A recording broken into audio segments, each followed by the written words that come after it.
श्रीमद कुंज विहारणे नमः। श्री स्वामी हरिदास विजयतीर्थराम, श्री युगल सरकार, सदगुरुदेव और आप सभी रसिक भक्त वृंदों के श्री चरणों में दास का साष्टांग दंडवत प्रणाम। आप सबकी बड़ी कृपा है। आज श्रीमद् भागवत महापुराण के चतुर्थ स्कंद के अंतर्गत 20वें अध्याय का शुभारंभ महाराज पृथु की यज्ञशाला में श्री विष्णु भगवान का प्रादुर्भाव। श्री मैत्रेय जी कहते हैं, विदुर जी, महाराज पृथु के 99 यज्ञों से यज्ञ भोक्ता यज्ञेश्वर भगवान विष्णु को भी बड़ा संतोष हुआ।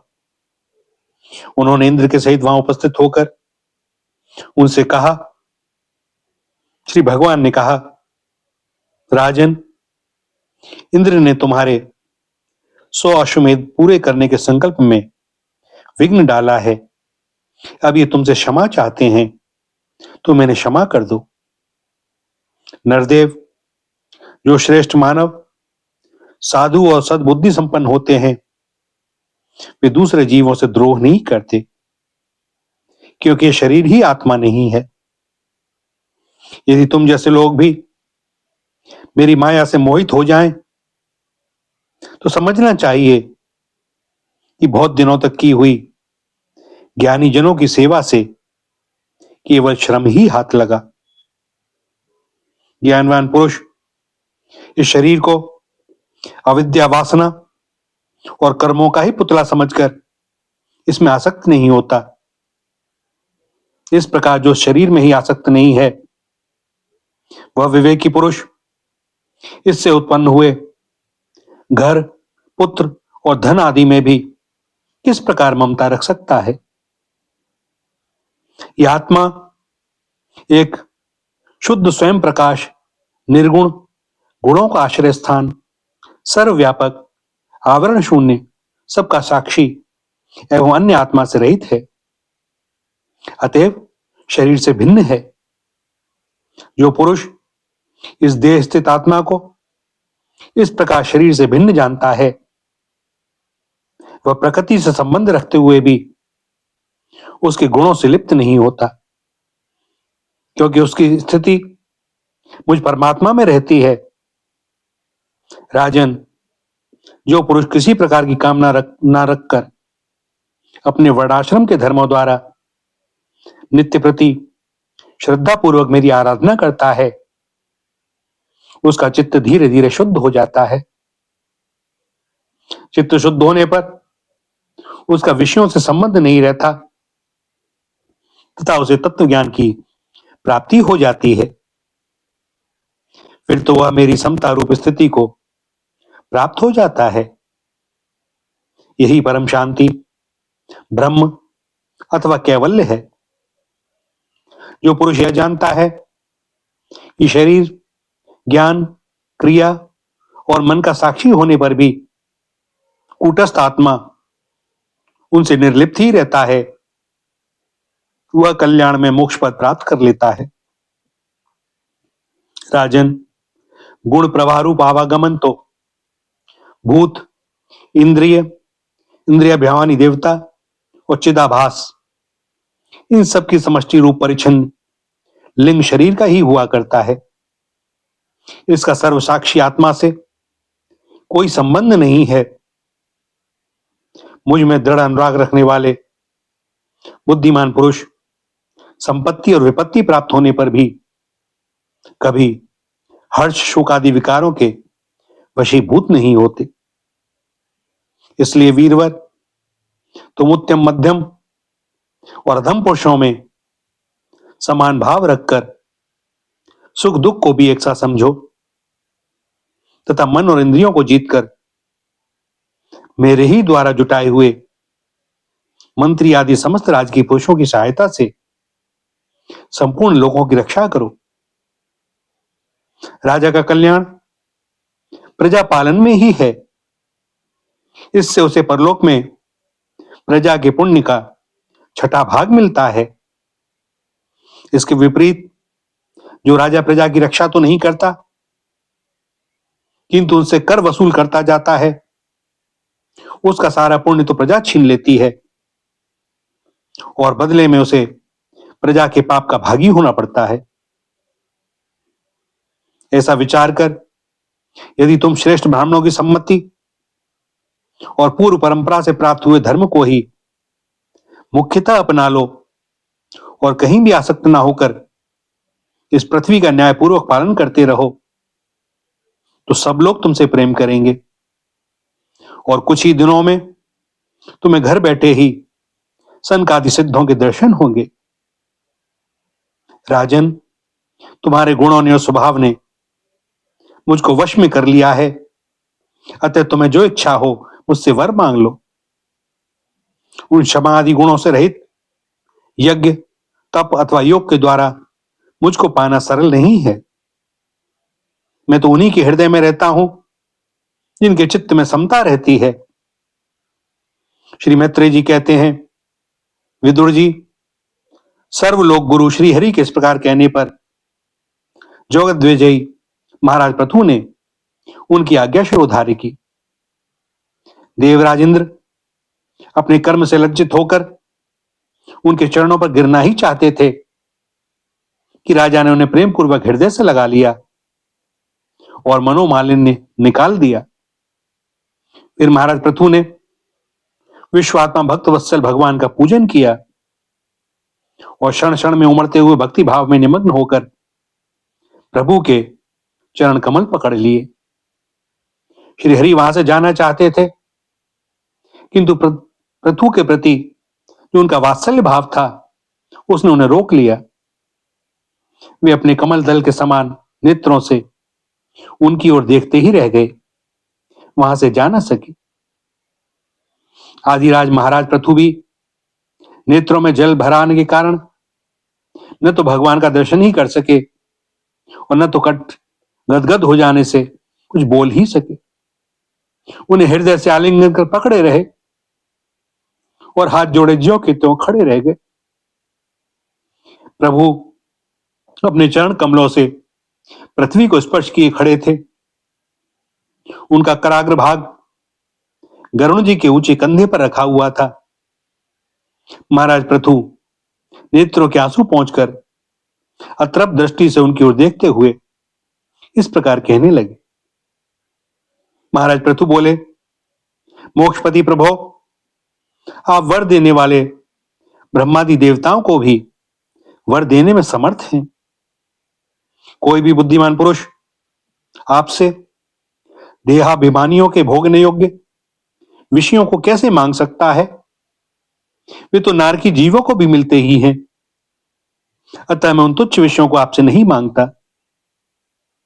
मुझे तो उस मोक्ष पद की भी इच्छा नहीं है जिसमें महापुरुषों के हृदय से उनके मुख द्वारा निकला हुआ आपके चरण कमलों का मकरंद नहीं है, जहां आपकी कीर्ति कथा सुनने का सुख नहीं मिलता। इसलिए मेरी तो यही प्रार्थना है कि आप मुझे 10,000 कान दे दीजिए, जिनसे मैं आपकी लीला गुणों को सुनता ही रहूं।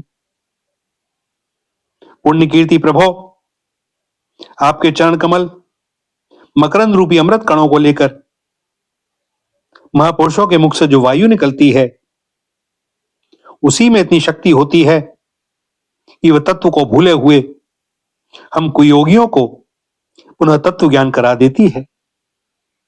अतएव हमें दूसरे वरों की कोई आवश्यकता नहीं है।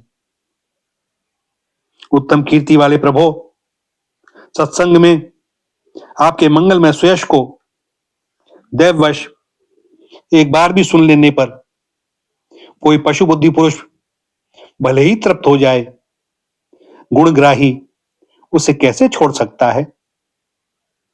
सब प्रकार के पुरुषार्थों की सिद्धि के लिए स्वयं लक्ष्मी जी भी आपके सुयश को सुनना चाहती हैं। अब लक्ष्मी जी के समान मैं भी अत्यंत उत्सुकता से आप सर्वगुण धाम पुरुषोत्तम की सेवा ही करना चाहता हूं, किंतु ऐसा ना हो कि एक ही पति की सेवा प्राप्त करने की होड़ होने के कारण आपके चरणों में ही मन को एकाग्र करने वाले हम दोनों में कलह छिड़ जाए। जगदीश्वर, जगत जननी लक्ष्मी जी के हृदय में मेरे प्रति विरोध भाव होने की संभावना तो है ही, क्योंकि जिस आपके का सेवा कार्य में उनका अनुराग है उसी के लिए मैं भी लालायित हूं। किंतु आप दीनों पर दया करते हैं, उनके तुच्छ कर्मों को भी बहुत करके मानते हैं। इसलिए मुझे आशा है कि हमारे झगड़ने में भी आप मेरा ही पक्ष लेंगे। आप तो अपने स्वरूप में ही रमण करते हैं, आपको भला लक्ष्मी जी से भी क्या लेना है।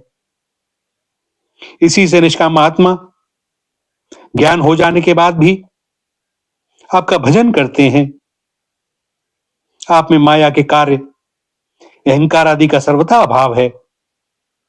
भगवान, मुझे तो आपके चरण कमलों का निरंतर चिंतन करने के अतिरिक्त सत्पुरुषों का कोई और प्रयोजन ही नहीं जान पड़ता। मैं भी बिना किसी इच्छा के आपका भजन करता हूं। आपने जो मुझसे कहा कि वर मांग, सो आपकी इस वाणी को तो मैं संसार को मोह में डालने वाली ही मानता हूं। यही क्या, आपकी वेद रूपा वाणी ने भी तो जगत को बांध रखा है। यदि उस वेद वाणी रूप रस्सी से लोग बंधे ना होते तो वे मोहवश सकाम कर्म क्यों करते। प्रभु, आपकी माया से ही मनुष्य अपने वास्तविक स्वरूप आपसे विमुख होकर अज्ञानवश अन्य स्त्री पुत्रादि की इच्छा करता है।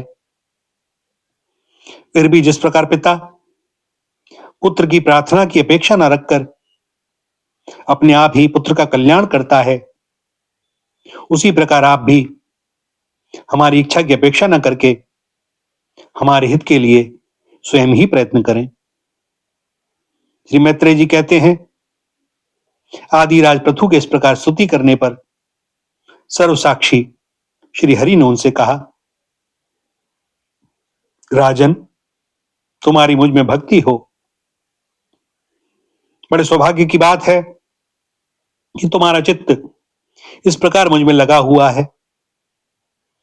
ऐसा होने पर तो पुरुष सहज में ही मेरी उस माया को पार कर लेता है, जिसको छोड़ना या जिसके बंधन से छूटना अत्यंत कठिन है।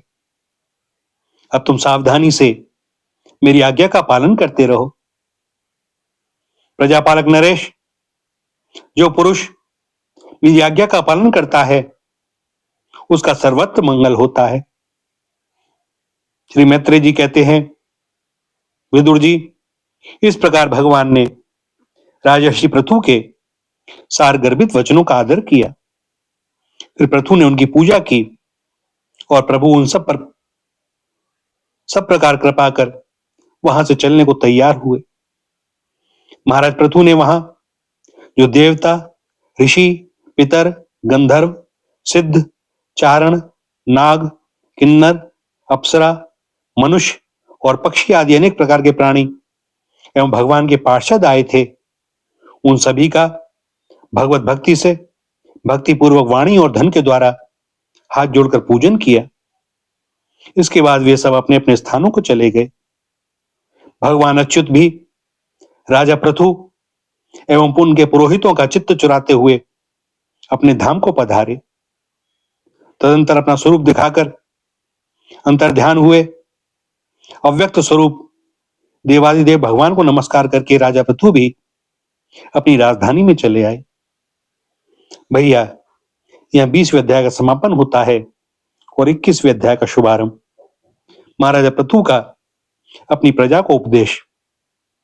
श्री मैत्रेय जी कहते हैं, विदुर जी, उस समय महाराज पृथु का नगर सर्वत्र मोतियों की लड़ियों, फूलों की मालाओं, रंग बिरंगे वस्त्रों, सोने के दरवाजों और अत्यंत सुगंधित धूपों से सुशोभित था।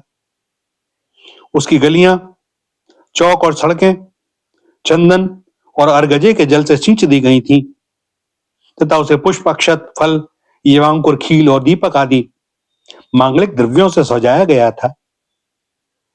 स्थान स्थान पर फल फूल के गुच्छों से युक्त केले के खंभों और सुपारी के पौधों से बड़ा ही मनोहर जान पड़ता था तथा सब और आम आदि वृक्षों के नवीन पत्तों की बंधनवारों से विभूषित था। जब महाराज ने नगर में प्रवेश किया तब दीपक, उपहार और अनेक प्रकार की मांगलिक सामग्री लिए हुए प्रजाजनों ने तथा मनोहर कुंडलों से सुशोभित सुंदरी कन्याओं ने उनकी अगवानी की। शंख और दुंदुभी आदि बाजे बजने लगे, ऋत्विजगण वेद ध्वनि करने लगे, वंदी जनों ने स्तुति गान आरंभ कर दिया।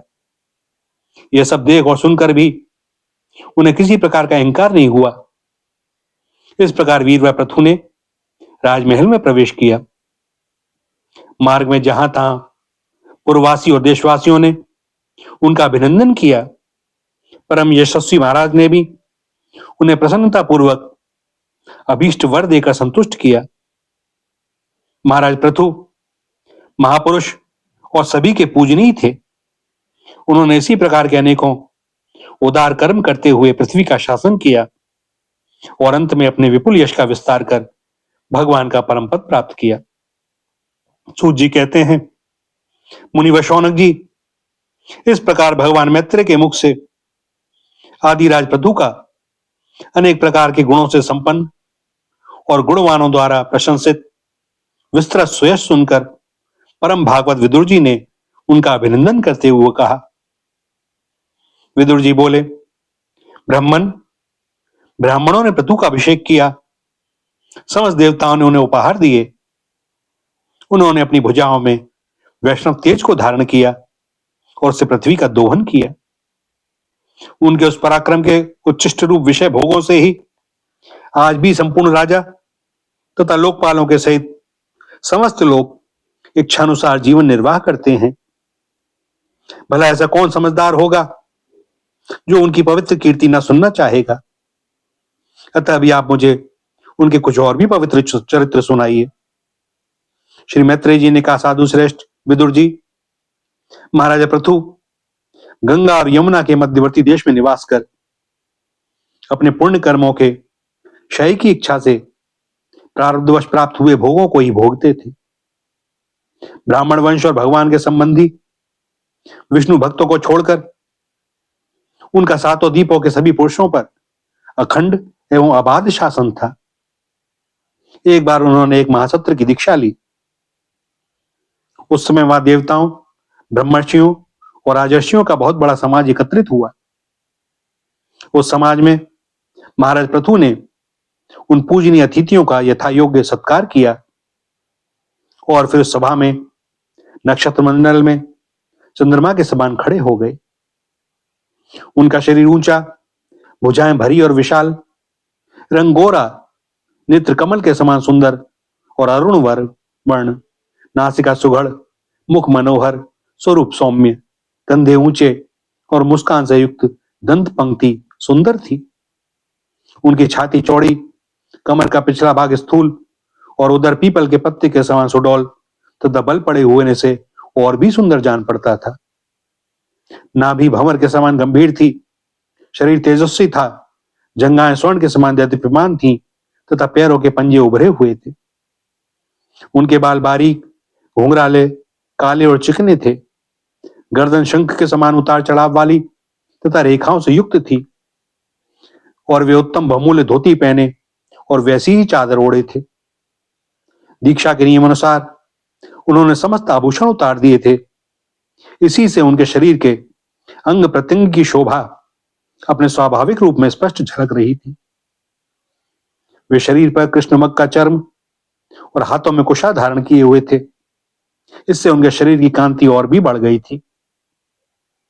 वे अपने सारे नित्य कृत्य यथाविधि संपन्न कर चुके थे।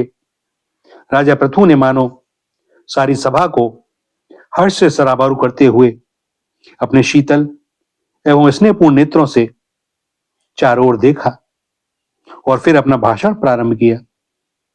उनका भाषण अत्यंत सुंदर, विचित्र पदों से युक्त, स्पष्ट, मधुर, गंभीर एवं निशंक था। मानो उस समय वे सबका उपहार करने के लिए अपने अनुभव का ही अनुवाद कर रहे हों। राजा पृथु ने कहा, सज्जनों, आपका कल्याण हो। आप महानुभाव जो यहां पधारे हैं, मेरी प्रार्थना सुने। जिज्ञासी पुरुषों को चाहिए कि समाज में अपने निश्चय का निवेदन करे। इस श्लोक में मुझे प्रजाजनों का शासन, उनकी रक्षा, उनकी आजीविका का प्रबंध तथा उन्हें अपनी अलग अलग मर्यादा में रखने के लिए राजा बनाया गया है। अतः इनका यथावत पालन करने से मुझे उन्हीं मनोरथ पूर्ण करने वाले लोगों की प्राप्ति होनी चाहिए जो वेदवादी मुनियों के मतानुसार संपूर्ण कर्मों के साक्षी श्री हरि के प्रसन्न होने पर मिलते हैं।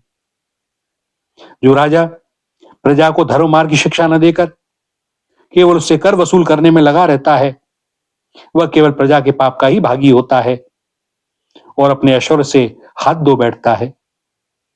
अतः प्रिय प्रजाजन, अपने इस राजा का परलोक में हित करने के लिए आप लोग परस्पर दोष दृष्टि छोड़कर हृदय से भगवान को याद रखते हुए अपने अपने कर्तव्य का पालन करते रहिए, क्योंकि आपका स्वार्थ भी इसी में है और इस प्रकार मुझ पर भी आपका बड़ा अनुग्रह होगा।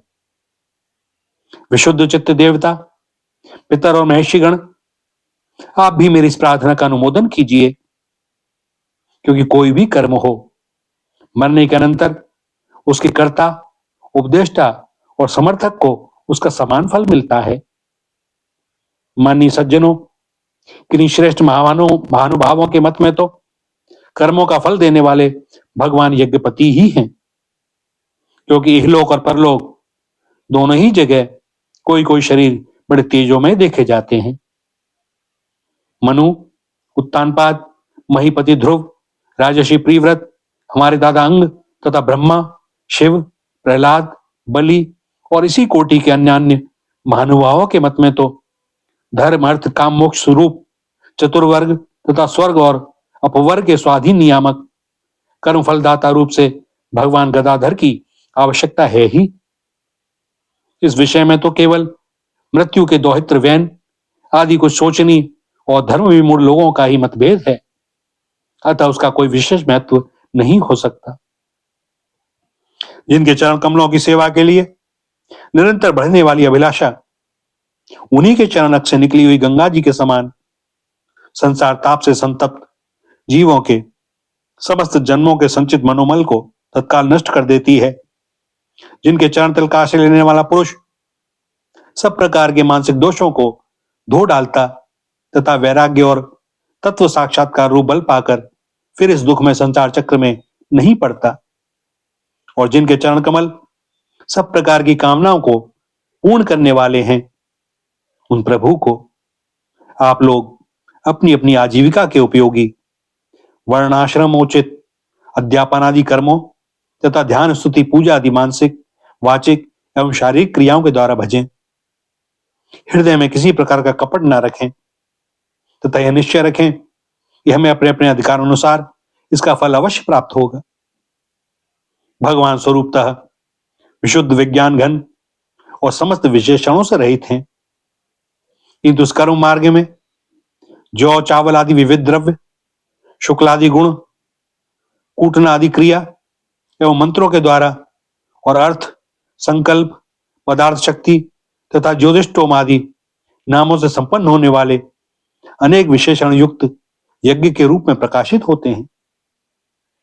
जिस प्रकार एक ही अग्नि भिन्न भिन्न काठों में उन्हीं के आकार आदि के अनुरूप भासती है, उसी प्रकार वे सर्वव्यापक प्रभु परमानंद स्वरूप होते हुए भी प्रकृति, काल, वासना और अदृष्ट से उत्पन्न हुए शरीर में विषयाकार बनी हुई बुद्धि में स्थित होकर उन यज्ञ यागादि क्रियाओं के फलस्वरूप से अनेक प्रकार के जान पड़ते हैं। अहो, इस पृथ्वी तल पर मेरे जो प्रजाजन यज्ञ भोक्ताओं के अधीश्वर सर्वगुरु श्री हरि का एक निष्ठ भाव से अपने अपने धर्मों के द्वारा निरंतर पूजन करते हैं, वे मुझ पर बड़ी कृपा करते हैं। सहनशीलता, तपस्या और ज्ञान, इन विशिष्ट विभूतियों के कारण वैष्णव और ब्राह्मणों के वंश स्वभावतः ही उज्जवल होते हैं। उन पर राजकुल का तेज, धन, ऐश्वर्य आदि समृद्धियों के कारण अपना प्रभाव न डाले। ब्रह्मादि समस्त महापुरुषों में अग्रगण्य ब्राह्मण भक्त पुराण पुरुष श्री हरि ने भी निरंतर इन्हीं के श्री चरणों की वंदना करके अविचल लक्ष्मी और संसार को पवित्र करने वाली कीर्ति प्राप्त की। आप लोग भगवान के लोक संग्रह रूप धर्म का पालन करने वाले हैं तथा सर्वंतरामी स्वयं प्रकाश ब्राह्मण प्रिय श्री हरि विप्र वंश की सेवा करने से ही परम संतुष्ट होते हैं। अतः आप सभी को सब प्रकार से विनय पूर्वक ब्राह्मण कुल की सेवा करनी चाहिए। इनकी नित्य सेवा करने से शीघ्र ही चित्त शुद्ध हो जाने के कारण मनुष्य स्वयं ही परम शांति रूप मोक्ष को प्राप्त कर लेता है। अतः लोक में इन ब्राह्मणों से बढ़कर दूसरा कौन है जो भविष्य भोजी देवताओं का मुख हो सके। उपनिषदों के ज्ञान परक वचन एकमात्र जिनमें ही गतार्थ होते हैं वे भगवान अनंत इंद्रादि यज्ञी देवताओं के नाम से तत्वज्ञानियों के द्वारा ब्राह्मणों के मुख में श्रद्धा पूर्वक हवन किए हुए पदार्थ को जैसे चाव से ग्रहण करते हैं वैसे चेतना शून्य अग्नि में होमे हुए द्रव्य को नहीं ग्रहण करते। सभ्य गण जिस प्रकार स्वच्छ दर्पण में प्रतिबिंब का भान होता है उसी प्रकार जिससे संपूर्ण प्रपंच का ठीक ठीक ज्ञान होता है उस नित्य शुद्ध और सनातन ब्रह्म को जो परमार्थ तत्व की उपलब्धि के लिए श्रद्धा तप मंगल में आचरण स्वाध्याय विरोधी वार्तालाप के त्याग तथा संयम और समाधि के अभ्यास द्वारा धारण करते हैं उन ब्राह्मणों के चरण कमलों की धूलि को मैं आयु पर्यंत अपने मुकुट पर धारण करूं, क्योंकि उसे सर्वदा सिर पर चढ़ाते रहने से मनुष्य के सारे पाप तत्काल नष्ट हो जाते हैं और संपूर्ण गुण उसकी सेवा करने लगते हैं। उस गुणवान शील संपन्न कृतज्ञ और गुरुजनों की सेवा करने वाले पुरुष के पास सारी संपदाएं अपने आप आ जाती हैं। अतः मेरी तो यही अभिलाषा है कि ब्राह्मण कुल गौवंश और भक्तों के सहित श्री भगवान मुझ पर सदा प्रसन्न रहें। श्री मैत्रेय जी कहते हैं, महाराज पृथु का यह भाषण सुनकर देवता पितर और ब्राह्मण आदि सभी साधुजन बड़े प्रसन्न हुए और साधु साधु यूं कहकर उनकी प्रशंसा करने लगे। उन्होंने कहा कि पुत्र के द्वारा पिता पुण्य लोकों को प्राप्त कर लेता है, यह श्रुति यथार्थ है। पापी वैन ब्राह्मणों के शाप से मारा गया था, फिर भी इनके पुण्य बल से उसका नरक से निस्तार हो गया। इसी प्रकार हिरण्यकशिपु भी भगवान की निंदा करने के कारण नरकों में गिरने ही वाला था कि अपने पुत्र प्रहलाद के प्रभाव से उन्हें पार कर गया। वीरवर पृथु जी, आप तो पृथ्वी के पिता ही हैं और सब लोगों के एकमात्र स्वामी श्री हरि में भी आपकी ऐसी अविचल भक्ति है, इसलिए आप अनंत वर्षों तक जीवित रहें। आपका सुयश बड़ा पवित्र है। आप उदार कीर्ति ब्रह्मण्य देव श्री हरि की कथाओं का प्रचार करते हैं। हमारा बड़ा सौभाग्य है कि आज आपको अपने स्वामी के रूप में पाकर हम अपने को भगवान के ही राज्य में समझते हैं। स्वामिन, अपने आश्रितों को इस प्रकार का श्रेष्ठ उपदेश देना आपके लिए कोई आश्चर्य की बात नहीं है, क्योंकि प्रजा के ऊपर प्रेम रखना तो करुणा में महापुरुषों का स्वभाव ही होता है। हम लोग प्रारब्धवश विवेकहीन होकर संसार अरण्य में भटक रहे थे। सो प्रभु, आज आपने हमें इस अज्ञानांधकार के पार पहुंचा दिया। आप शुद्ध सत्व में परम पुरुष हैं, जो ब्राह्मण जाति में प्रविष्ट होकर क्षत्रियों की और क्षत्रिय जाति में प्रविष्ट होकर ब्राह्मणों की तथा दोनों जातियों में प्रतिष्ठित होकर सारे जगत की रक्षा करते हैं। हमारा आपको नमस्कार है। भैया, यहाँ चतुर्थ स्कंद के 21वें अध्याय का समापन होता है और आप सब अनुमति दें आज के लिए वाणी को विराम देने की। श्री राधा, श्री राधा, श्री राधा।